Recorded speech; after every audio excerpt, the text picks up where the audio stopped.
নমস্কার, জয় শ্রী গণেশ। আপনাদের প্রত্যেককে জানাই স্বাগতম আজকের বিশেষ পর্বের অনুষ্ঠানে।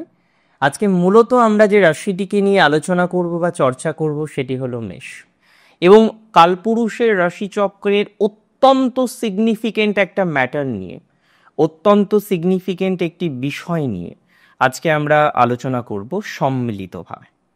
দেখুন, রবি বুধের সংযোগ আপনারা জানেন, এই সংযোগকে আমরা বুধাদিত্য যোগ বলি। তবে বুধাদিত্য যোগ তৈরি হওয়ার পিছনে অনেকগুলো শর্ত আছে, যে এই শর্তগুলো যদি ফুলফিল হয় তাহলে একজন জাতক বা জাতিকা তিনি বুধাদিত্য যোগের পূর্ণাঙ্গ প্রভাব পাবে। শর্তগুলো যদি লঙ্ঘন হয় সেক্ষেত্রে তিনি বুধাদিত্য যোগের পূর্ণাঙ্গ প্রভাব পাবেন না। Simple like that. এখন দেখুন, রবি তার নিজের রাশিতে আগস্টের 16-তে প্রবেশ করছে, বহাল তবিয়াতে থাকবেন, আগস্টের 17 থেকে থাকবেন, অ্যাকচুয়ালি সেপ্টেম্বরের 17 পর্যন্ত 1 মাস। আর এই 1 মাসের মধ্যবর্তী সময়ে আমরা দেখব মার্কারি তার অত্যন্ত প্রিয় রাশি সিংহতে প্রবেশ করবেন, 15 দিন থাকবেন সেখানে, 30শে আগস্ট থেকে 15ই সেপ্টেম্বর। সিস্টেমেটিক্যালি 17 দিন, বাট আমরা 15 দিন ধরি। আর এই 15 দিনের যে ফলাফল অসম্ভব ভালো, বুধাদিত্য পূর্ণাঙ্গ তৈরি হচ্ছে। আর আমি বারবারই বলি যে বুধাদিত্য যোগ ইজ ওয়ান টাইপ অফ রাজযোগা। যদি বুধাদিত্যের প্রকৃত প্রভাব আপনি পান না, তাহলে জীবনচক্রে বহু বাধা কেটে যাবে। জীবনচক্রে ভালো থাকার জন্য হাজার হাজার যোগ দরকার নেই, যে গজকেশরীও দরকার, বুধাদিত্যও দরকার, সকল পঞ্চমহাপুরুষ যোগ দরকার না, দরকার নেই। একটা দুটো ভালো যোগ যদি প্রপারলি, কেন এই প্রপারলি শব্দটা তৈরি করলাম? হতে পারে প্রপারলি তৈরি হলো না, তাহলে কি ভালো ফল পাবো না? না, প্রপারলি যদি তৈরি না হয় তাহলে পূর্ণাঙ্গ ভালো ফল পাওয়া যাবে না। তাহলে একটি বা দুটি সংযোগ যদি প্রপারলি তৈরি হয় তার ইম্প্যাক্ট অসম্ভব বেশি আসে। আর কালপুরুষের রাশিচক্রের এত কনফিউশন, রবি কেতুর কনফ্লিক্ট, বিভিন্ন রকমের সিচুয়েশন, এই একটি গ্রহ সংযোগ অনেকটাই কিন্তু মৃদু করে দেবে। আমরা কালপুরুষের রাশিচক্রে খুব ইম্পর্টেন্ট গ্রহ সংযোগ দেখলাম, যার মধ্যে শনি মঙ্গলের মিউচুয়াল অ্যাসপেক্ট ছিল, যার মধ্যে আমরা লক্ষ্য করতে পারলাম তার আগে রাহু মঙ্গলের মিউচুয়াল অ্যাসপেক্ট বা সিঙ্গেল অ্যাসপেক্ট। এই কম্বিনেশনগুলোকে পার করে আমরা কিন্তু এবার ভালোর দিকে যাচ্ছি। মেষের জন্য লাভ কি হবে? প্রথমত চাকরিতে। মেষ রাশির যে সমস্ত জাতক বা জাতিকারা কর্মজীবন হিসেবে চাকরির সাথে সংযুক্ত আছেন, কর্মজীবন হিসেবে একটি নির্দিষ্ট নিয়ম মাফিক কাজের সাথে যুক্ত, তারা কিন্তু ভালো ফলাফল পাবেন। অর্থাৎ চাকরি রিলেটেড বিষয়ে আপনার অগ্রগতিটা দেখতে পারবো।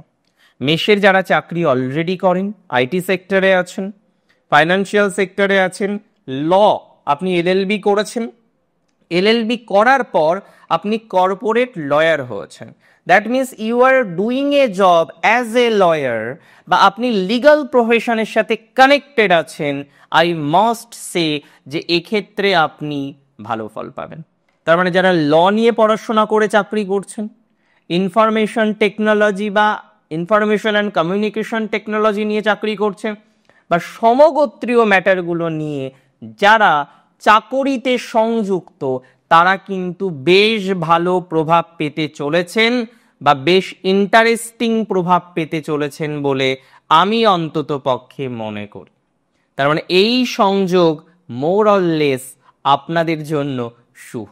এই সংযোগ আপনাদের জীবনচক্রের উন্নতিতে অনেক বেশি সহযোগিতা করবে।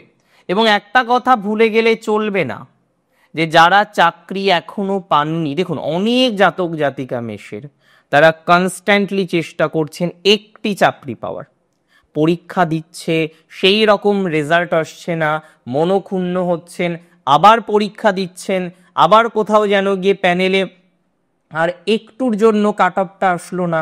তো এরকম করে দেখবেন অনেকের সুযোগ এসেও সেই সুযোগগুলোকে বাস্তবায়িত করতে পারছেন না। যে সমস্ত জাতক জাতিকারা সুযোগ পাচ্ছেন, কিন্তু সুযোগ বাস্তবায়িত করতে পারছেন না, তাদের পজিটিভ ফলাফল আসন্ন। তারা যথেষ্ট ডেভেলপমেন্ট করতে পারবেন এবং ভালো ফলাফল পাবেন, এতটুকু বার্তা কিন্তু আমি আপনাদের দিতে পারি। রাশি মেষের ক্ষেত্রে কর্মে ডেভেলপমেন্ট, চাকরিতে ডেভেলপমেন্ট, লোন বা ঋণ যারা নিয়েছেন এবং ঋণ নেওয়ার পর যারা অগ্রগতি করতে পারছেন না, তারা ভালো ফল পাবেন এবং 100% ভালো ফল পাবেন। যারা ঋণ নিয়েছেন, দেখুন ঋণ কোনো কারণে হোক আপনি নিয়েছেন এবং ঋণ নেওয়ার পর আপনি এখন অগ্রগতি করতে পারছেন না, আপনি যেন আরো বেশি স্টাক হয়ে গিয়েছেন, এক জায়গায় আটকে গিয়েছেন, কারণ বুঝতে পারছেন যতক্ষণ ঋণ শোধ না হবে ততক্ষণ আপনার অগ্রগতি হওয়াটা মুশকিল। তো যে সমস্ত জাতক জাতিকারা এই ঋণ নিয়ে ভুগছেন, যে সমস্ত জাতক জাতিকাদের ঋণ নিয়ে একটি বিশেষ বড় সমস্যার জায়গা আছে, তারা কিন্তু পজিটিভ ফলাফল পাবেন। ঋণ মুক্তির সম্ভাবনা রয়েছে।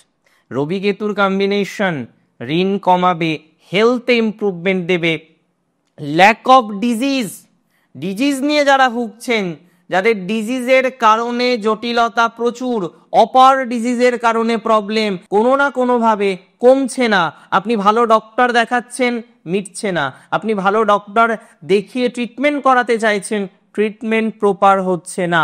তো যাদের এরকম সমস্যা, health one of the most great problem বা one of the greatest problem, তারা কিন্তু ইমপ্রুভমেন্টের জায়গা পাবেন, তাদের কিন্তু ইমপ্রুভমেন্টের জায়গা অবশ্যই আছে এবং তারা কিন্তু অগ্রগতি 100% করতে পারবেন। আমি বিশ্বাস করি কি জানেন তো, যে বুধাদিত্য একাই 100, 15 দিনের ট্রানজিট। যদি কোনো এক্সাম থাকে মন দিয়ে পরীক্ষাটা নেন, যদি কোনো এন্ট্রান্স এক্সাম থাকে মন দিয়ে পরীক্ষা দিন, আপনার সফলতা ওয়েট করে আছে। যারা সিভি জমা দিয়েছেন না, সিভি জমা দেওয়ার পর ডাক আসছে না, আপনি ওয়েট করে আছেন কবে তারা কল করবে, কবে তাদের টেলিফোন আসবে, আপনি বারবার ভাবছেন এবং সেখানে দাঁড়িয়ে খুব কনফিউজড হয়ে যাচ্ছেন, ডে বাই ডে খুব কনফিউজড হয়ে যাচ্ছেন। আমি এতটুকু বার্তা আপনাদের দিই, যারা পরীক্ষা দেবেন, যে কোনো ধরনের পরীক্ষায় অ্যাটেন্ড করতে চলেছেন, তারা ইমপ্রুভমেন্ট পাবেন। পরীক্ষা সংক্রান্ত বিষয়ে অগ্রগতির জায়গা আমরা ডেফিনেটলি পাবো, এতটুকু সিওরিটি দিতে পারি। এক্সামে ভালো রেজাল্টের আশা আমরা রাখতে পারি, এক্সাম রিলেটেড বিষয় অনেকটা অগ্রগতির জায়গা আমরা রাখতে পারি। যে কোনো ধরনের এন্ট্রান্সে আপনার অগ্রগতি কিন্তু বাড়বে, যে কোনো ধরনের এন্ট্রান্স এক্সামিনেশনে আপনার সাকসেস রেট কিন্তু বাড়বে, সেটা নেট হোক, সেটা গেট হোক, সেটা সেট হোক, এনি কাইন্ড অফ এক্সামিনেশন। যে এক্সামগুলো এই সময় আছে, এই 15 দিনের মধ্যে আছে, একদম মনস্থির করে পড়াশোনা করুন, খুব ভালো সময়। ইভেন যারা ক্রিয়েটিভ লাইনে আছেন, বহু মেষ, তারা নতুন কিছু করতে চান, আজকে আপনি অ্যানিমেশন শিখছেন, আজকে আপনি নতুন ধরনের একটা বিদ্যা অর্জন করার চেষ্টা করছেন, আপনি আপনার স্কিলকে ডেভেলপমেন্ট করার চেষ্টা করছেন, নানা রকমভাবে আপনার স্কিল ডেভেলপমেন্ট করছেন এবং ডেফিনেটলি আপনি চাইছেন যাতে আপনার স্কিল ডেভেলপমেন্ট হয়। আমি সিওরিটি দিচ্ছি আপনার স্কিল ডেভেলপড হবে, আমি সিওরিটি দিচ্ছি আপনার অগ্রগতি ছাপিয়ে যাবে, আমি সিওরিটি দিচ্ছি আপনার অগ্রগতি হয়তো অনেককে মাথা উঁচু করে দেখতে হবে, বিকজ এই টাইমটা এতটাই পজিটিভ। শুধু আপনার একটু প্রপার গাইডলাইন দরকার, শুধু একটু প্রপার লাইন এগোনোর দরকার। দেখুন আমি বারবার আমার যাদের সাথে কথা বলার সৌভাগ্য আমি পাই, তাদেরকেও আমি বারবার বলি যে প্রপার লাইনটা মেনটেন করতে হবে। Plan of action is important, যে আমি কোন লাইনে যাচ্ছি। আমি আম গাছ রোপণ করে কখনোই আম গাছ থেকে জামের আশা করতে পারি না। হ্যাঁ, আমি আম গাছের যদি পরিচর্যা করি ভালো আম পাবো, এটা নিশ্চিত। তো সিগনিফিকেন্টলি রুট, রাস্তা হচ্ছে মোস্ট ইম্পর্টেন্ট ম্যাটার, যে আমি কোন পথে এগোচ্ছি। অনেক সময় দেখা যায় যে তাদের জবে যাওয়া উচিত সে ব্যবসা করছে, তার ব্যবসা করা উচিত সে জব করছে, স্যাটিসফাইড হচ্ছে না, দিনের পর দিন নিজেকে যেন একটা উৎপীড়নের মধ্যে রেখেছে, নিজেকে যেন একটা কষ্টের মধ্যে রেখেছে, যে না দরকার ছিল ব্যবসা করার কিন্তু রিস্ক নিতে পারছে না, সেই ক্যাপাসিটিটা নেই। তো সিগনিফিকেন্টলি এটা বুঝতে হবে যে আদৌ যদি রিস্ক নিই তাহলে লাভ হবে কি? যদি কিছুটা হলেও সিওরিটি আসে, যদি কিছুটা হলেও এটা জানা যায় যে এই পথে গেলে আমি ফুলের বাগান পাবো, আর এই পাশে গেলে শুধু কাটা আমার জন্য অপেক্ষা করবে, তাহলে আমি অবশ্যই ফুলের বাগানের দিকে যাওয়ার চেষ্টা করব। Budhaditya is one type of Rajyoga, যেটা আপনার কানেকশন বাড়াবে। থার্ডের থার্ড, বুঝতে পারছেন? তৃতীয়ের তৃতীয়, ভাবোদ্ভাব অনুসারে কমিউনিকেশন ডেভেলপড হবে মাত্রা অতিরিক্ত, আপনার বন্ডিং বাড়বে আপনার ভাইদের সাথে, আপনার সিবলিংসদের সাথে। অনেক ভালো থাকুন আপনারা, বুধাদিত্যের পূর্ণাঙ্গ ভালো প্রভাব আসুক সেই কামনা করি, সেই বাসনা করি। জয় শ্রী গণেশ।